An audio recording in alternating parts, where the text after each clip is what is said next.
मनुष्य जीवन मिला है ढंग, किस बात से घबरा, फेले तो हो जाएंगे, फिर पढ़ेंगे, फिर पास होंगे। महाराज जी, मैं साइंस का विद्यार्थी हूँ, मैं एक एग्जाम की तैयारी कर रहा हूँ। मेरी समस्या है कि मैं पूरी मेहनत से परीक्षा की तैयारी कर रहा हूँ, क्लास में हर प्रश्न का उत्तर भी देता हूँ, किंतु कोई भी परीक्षा के समय मैं घबरा जाता हूँ, प्रश्न का उत्तर भी गलत कर देता हूँ, जिससे मेरे नंबर अच्छे नहीं आते। ऐसे में परीक्षा के समय कैसे धैर्य रखूं? नाम जप करो, धैर्य आ जाए।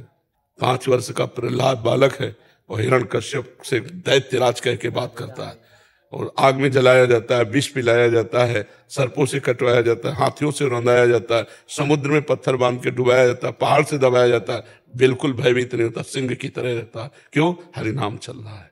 मीरा जी को कितना सताया जा रहा है, बिल्कुल घबराती नहीं, क्योंकि नाम चल रहा है। तो इसलिए नाम जप करो और ब्रह्मचर्य का पालन करो। ब्रह्मचर्य में एक जोश होता है, एक उन्माद होता है, एक जिद्दी स्वभाव होता है। हारने का स्वभाव ही नहीं होता ब्रह्मचारी का।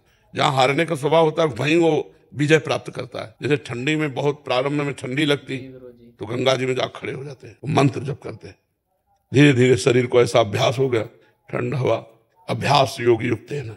डरो किस बात से, किस बात से घबराहट?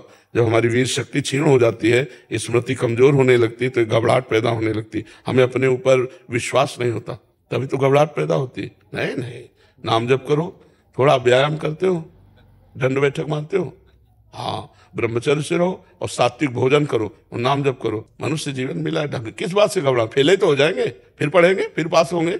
एक ही क्या कि पढ़े लिख करके ही हमारा जीवन बनेगा? देखो, व्यापार करेंगे, किसानी करेंगे, लेबरी करेंगे, घबराना क्या है? बिल्कुल मस्त रहना चाहिए, घबराना। बहुत याद करो, घबरा गए तो भूल गए। महाराज जी, बहुतों का प्रश्न है। हाँ, काफी बच्चे होते हैं पढ़ते हैं मेन इंटरव्यू में या मेन परीक्षा में। हाँ, घबराने की क्या जरूरत है? पढ़ा लिखा, अगर हम घबरा जाएंगे तो पढ़ा लिखा जो भी है वो भी भूल जाएंगे। इसलिए घबराने और इससे रोकने के लिए नाम जप की जरूरत है, ब्रह्मचर्य की जरूरत है, सात्विक आहार की जरूरत है, और अपने को स्वभाव को बदलने की जरूरत है। लूज स्वभाव नहीं रखना है, एकदम कट्टरता से उत्तर देना, जितना आता है उतना उत्तर दिया, फेल हो गए, कोई बात नहीं, आगे फिर पढ़ेंगे। महाराज जी, उसमें 2 कारण बच्चे बताते हैं। वो कहते हैं कि एक तो 1 साल पूरी परीक्षा के लिए तैयारी की, दूसरा माता पिता का 1 साल पैसे लगे और फिर फेल हो गए, और समाज का और माता पिता। कुछ नहीं सोचना चाहिए, कुछ नहीं सोचना चाहिए। समाज क्या समझे? प्रेशर तो दिमाग में हमारे पड़ रहा है, समाज से क्या? पहले फ्री हो जाओ, एकदम मस्त, फेल होंगे या पास मुझे कोई चिंता नहीं, पहले ऐसे फ्री हो और फिर जाकर के करो तो पास हो जाओगे। पहले कहीं फेल ना हो जाऊं, फेल ना हो, फेल कैसे हो जाएंगे? हमने पढ़ाई पढ़ी तो दंड बैठक मारो, सात्विक भोजन करो, ब्रह्मचर्य का पालन करो, नाम जप करो, सब कुछ ठीक हो जाएगा, बिल्कुल घबराहट खत्म हो जाएगी। महाराज जी, ऐसे में आगे चल के फिर वो गलत भावना आ जाती है। हाँ, अब जैसे माता पिता डांट रहे हैं और मित्रजन उपहास कर रहे हैं, और उसका डरपोक स्वभाव तो लगता है अब सब कर लो, यही ठीक है। बच्चे इसी में पहुंच जाते हैं फिर कि अब यार कैसे दोस्तों के बीच में मुंह दिखाएं, वो कह रहे हैं कि लो हम पास हो गए, तुम फेल हो गए। माता पिता घर जाओ, देखो ना वो पास हो गया, इतना रुपया लगाया, और वो बेचारा डिप्रेशन में बच्चा चला जाएगा, या तो फिर की सोच लेगा। ऐसे नहीं करना चाहिए यार, मनुष्य जीवन मिला है, बड़ा मस्त जीवन रखना चाहिए, इसमें नहीं कमजोरी नहीं लानी। हम कहते प्रमाद नहीं, प्रमाद और मस्ती में अंतर है। प्रमाद नहीं, अपनी पढ़ाई में पूरा मन लगा करके पढ़ो, और उत्तर देने को हो तो सिंहवत उत्तर देना चाहिए। सिंहवत तभी दे सकते हो जब ब्रह्मचर्य हो और तुम्हें विश्वास है कि मुझे ये चैप्टर बिल्कुल रमा हुआ है। कभी कभी दीवार से उत्तर देना चाहिए, अपने आप से प्रश्न करे कि मानो ये प्रश्न होगा तो उसका उत्तर खुद देना चाहिए। दीवार को मान ले टीचर और उसका उत्तर दे, अभ्यास पृष्ठ कर रखे ना।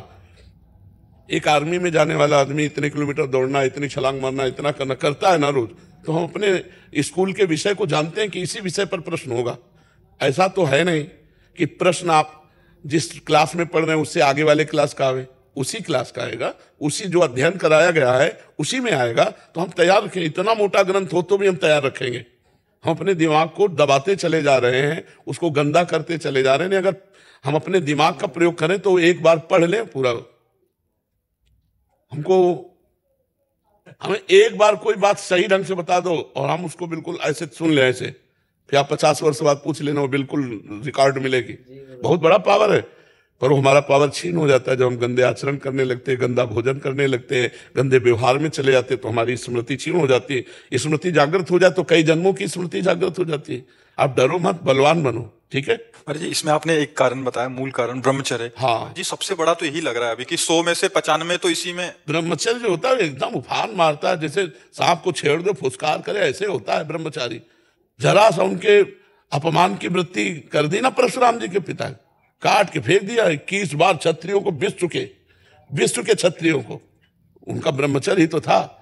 शास्त्राबाहु अर्जुन के सामने कोई खड़ा होने का अधिकार नहीं रखता था। युद्ध की बात जान ऐसे काट के फेंक दिया फरसे से परशुराम जी ने। एक जोश होता है, एक तेज होता है, एक महानता होती, तो वो सबके अंदर है, उसको नष्ट कर रहे हैं। आज महानता को नष्ट कर, शराब पीते, मांस खाते, बेविचार करते, नशा करते, अपना नाश कर रहे हैं। अगर अभी संयम से चलो, अभी उठ जाओ। न संयम है, न नियम है, न धर्म है, न भजन है, बस वही बेविचार, वही खान पान गंदा, वही सोच गंदी, तो फिर निकलते चले जा रहे हैं। उनके जो दैवी संपदा वो सब निकलती चली जा रही, आसुरी संपदा बढ़ती चली जा रही। एक छोटा बालक है, जाकर के बालकों ने बताया तुम्हारे पिता के गले में परीक्षित महाराज चक्रवर्ती सम्राट राजा परीक्षित ने मरा हुआ सर्प डाल दिया। तो उनका ऐसा, उसे चक्रवर्ती सम्राट होने का गर्व है। वो समझता है ऋषियों में अब ताकत नहीं रही। जल उठाया और कहा मैं श्राप देता हूं, आज के 7वें दिन तक्षक नाग आएगा और उस परीक्षित को काटेगा और वो मर जाएगा। बालक थे श्रृंगी ऋषि, कोई ऋषि नहीं काट सका उनके वाक्य को। वो आखिरकार 7वें दिन सांप आया और काटा और महाराज का शरीर छूटा। भले सुखदेव जी ने श्रीमद् भागवत सुनाई उनके कल्याण के लिए, लेकिन सांप आया और काटा और उनका शरीर पूरा हो। छोटे छोटे बालकों में इतना तेज था। आज क्या हो रहा है? आज हमारे बच्चे बॉयफ्रेंड, गर्लफ्रेंड, दलित दुराएं, नशा, इनमें सब फंसे। इस समय ब्रह्मचर्य का समय, पढ़ाई का समय कि गर्लफ्रेंड बॉयफ्रेंड का समय? समय आएगा, गृहस्थी में जाओगे, ब्याह होगा, को अपने उस विषय को भोगो। ये अभी विषय भोगने का टाइम है, नई अवस्था है, अपने लक्ष्य की प्राप्ति का समय। तो सब नष्ट भ्रष्ट हो रहे हैं। माता पिता कुछ कहें, लड़के उनको धमकी दे रहे हैं, ज्यादा कहें तो लड़के उनको मारे दे रहे हैं, माँ को पिता को लड़के मारे दे रहे हैं।